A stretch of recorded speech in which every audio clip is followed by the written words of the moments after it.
Part 2 of the September the 18th, 2015 Alone in the Dark with Isaac David Brigmond. Well, like I'm saying with you before, I understand that, there are two types of people that check up on you.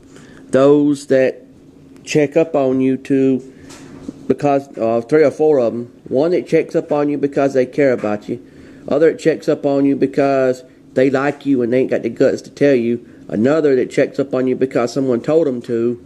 And I guess there's another that just does it because they know something about you and they're curious as to what you do and don't do.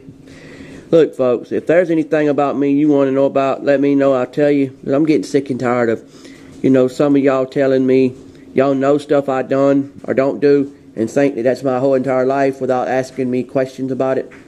If you want to know me, I'll tell you me, but you won't ask me, so how are you supposed to learn anything?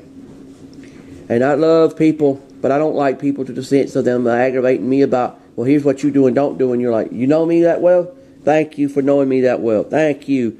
You know me better than I know myself. Wow.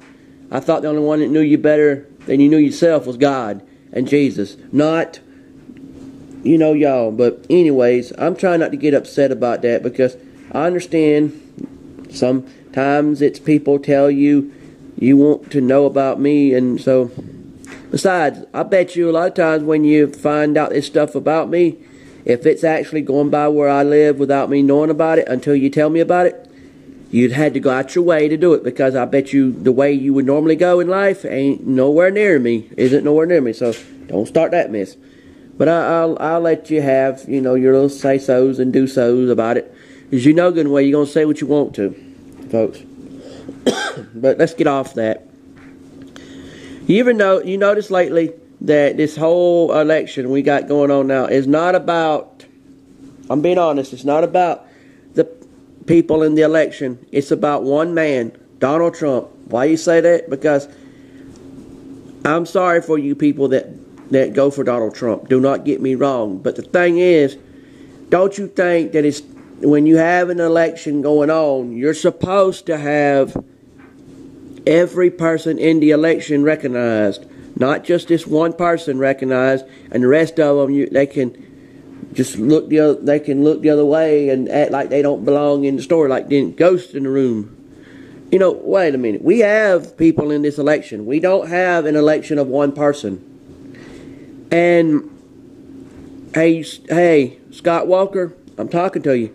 If you do become president, please don't put that wall up between America and Canada. That's ridiculous. What would that solve? Make Canada mad at us for something they've never been mad at us before? We seem to be doing right now good with Canada. We're together.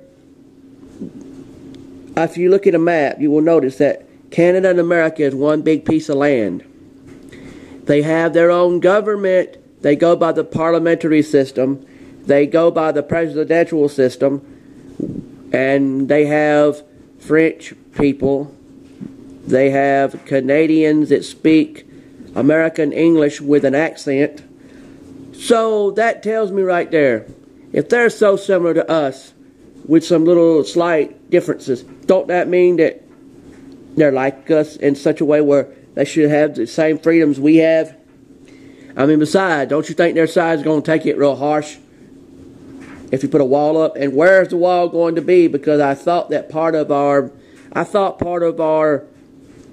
separation was like Niagara Falls. You gonna put a wall through Niagara Falls? See, how you gonna do that? Y'all got this weird idea. You think that every place on the map that is one side America, one side Canada, you can put a wall there. But if you go into New York, you got the Niagara Falls, so you're going to figure out how you're going to put a wall through the Niagara. You ain't think this thing out, There may be some land you can put that wall on that separates us from them, but from Canada and America. But